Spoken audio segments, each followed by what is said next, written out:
The way the practice guides are structured with both the recommendations and the roadblocks, which interestingly enough are we've found some of the most sort of tantalizing parts of the practice guides, because they really present and have thought about the questions that practitioners would have asked anyway, so it doesn't leave the practitioners wanting more.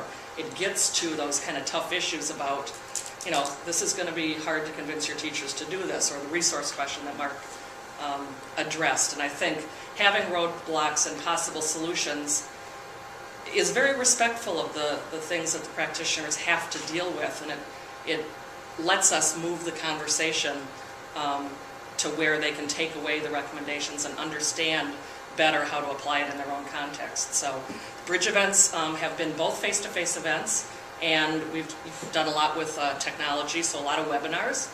We've had day-long events where the expert has stayed all day and worked with district and school-based teams. We just did one on the behavior modification practice guide, where we brought what was described as a groundbreaking set of people together. Interestingly enough, we didn't think it was so groundbreaking, but we brought a superintendent, a principal, a guidance counselor, special ed director, special ed teacher, and classroom teacher.